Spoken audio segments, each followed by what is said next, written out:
Annabelle Belinario, and ako po ay nakatira sa Aklan. Ako ngayon, dito po tayo ngayon, may pupuntahan po tayo na...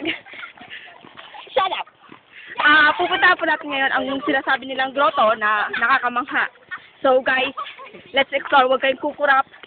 Let's see what we see. So tara guys. Yeah, let's go! Let's go! Let's go! Kasi, this is Harleen, this is my friend. Oh my God. Oh my God, so This what? is my friend from Hawili, and she will be the guide of us. No sled there, no sled. Guys, kailangan mag-ingat nyo sa ganito. Nakikita nyo ito, it's very madulas daw. So, kailangan natin mag-ingat, guys. Come on. Oo nga, masyado siyang madulas. So, kailangan natin mag-ingat. At tayo ngayon ay isang bababa. lugar na ganito, dapat tayo mag-ingat, okay? Oo, tama yun.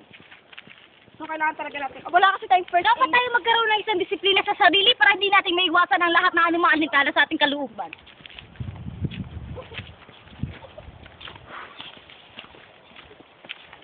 Ang buhay ay parang widi-widi lang, so enjoy the weather there.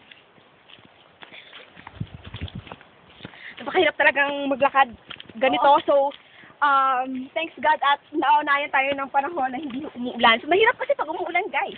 Mabuti pa ako kain ng kain eh. Kita mo yung kakakatawan ko dito. Oo nga, tingnan mo siya. So, very mataba. Ngayon lang ako nakamunta sa ganitong lugar. So, kailangan huwag kayong kukurap. Kailangan natin itong matingnan kung anong meron doon. So, siguro nakaka-excite. So, amazing. This is place so beautiful. Wala akong masabi. Oh my God. Parang ulit mo narinig ka mo lang nasabi na yan. Ano ba? Wala na mabukas sa buwawa mo. Marami tayong kasama sa baba. If you're our so we can go there, over there, so we can find someone. Kailangan, pag pumunta kayo dito, marami kayo. So kasi, ano eh, Kasi mahirap pa pag nag-iisa ka eh. Dito lang yung matatagpuan sa Hawili, Tangalan, Aklan.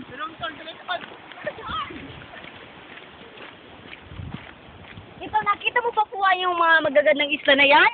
Dito yung mga tanawin na makukuha dito lang sa So, Hawili. guys, nagpapangalawa tayo sa iyo. Siguro nagpapangalawa tayo sa Boracay. Kaya, come on. Hindi natin to kailangan mami. Dapat po tayo, pag tuwing naglalakad tayo, dapat po tayo mag-ingat parati kasi pag nasalintana ang mga kaganapan sa mga ating daigdig. Oh my God, may nagkakawingan daw, may nagkakawingan.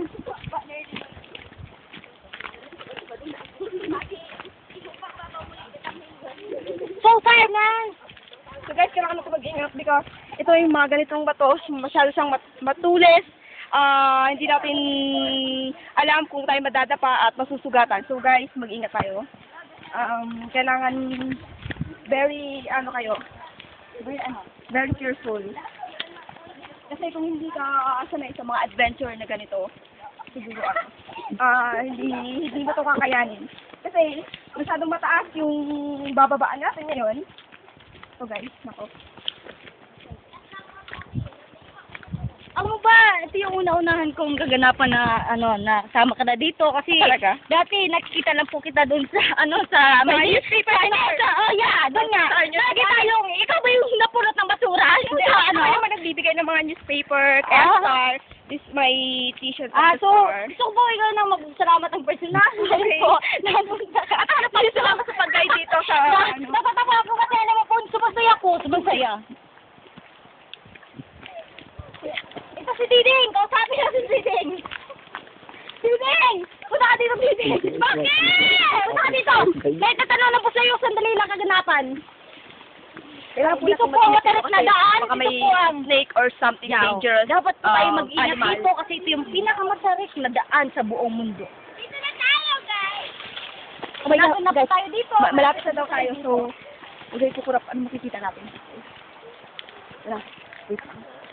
Ipakita ko ninyo yung mga kaganapan dito sa mga kabundukan kasi Sabi nila dati guys, meron daw dito crocodile dati na nakatira. Pero wala na daw yung pinakamatagal na panahon. Kinuha na nila kasi delikado po siya sa lahat ng tao kaya kailangan siyang kunin. Kaya dinala na po siya sa ibang lugar. Ate, uminom ka muna ate. Alam ko na papagod ka na ate. Uminom ka muna. Uminom ka muna ate. Sige na ate. Ayaw mo bag.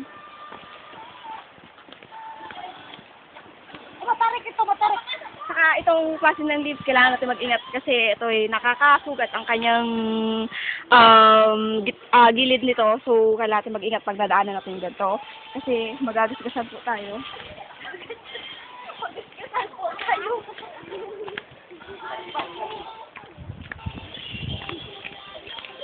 So guys, ito yung nanuhan ng ginanggalingan ng tubig galing sa taas. Ito. So, dyan lang yung tubig papunta doon. Hindi natin alam kung saan yan papunta. So, come on. Oh my God. Meron ditong lake. Tingnan natin kung ano meron dito. Baka dito yung dating crocodile. You know, that's the crocodile. Oh my God, guys. Oh my God. I saw very clear water here. Oh my God. I can see. Ito yung mga friends ko from iba't ibang lugar. Ayan. Ito natin tourist guide. Ito yung tourist guide natin. Say hi to camera. Hi, what's up? I'm looking for somebody who can accept who really I am. So, I hope so that I can find something here. So, I love you. I love you so. I love you fans also. You know, pati you know. Ito natin nilayo. Guys, ito yung yaya. Gago. This is I would like to introduce our manager. Manager, come here. I have to have something else. So, can you help me? Wait, how can you tell about the history of our country? I mean our barangay. How can you tell that it is discovered of fountain so we can find them? Manager, talk to the camera, manager. Hindi pa ito si Kalukuhan. Well, hello, so.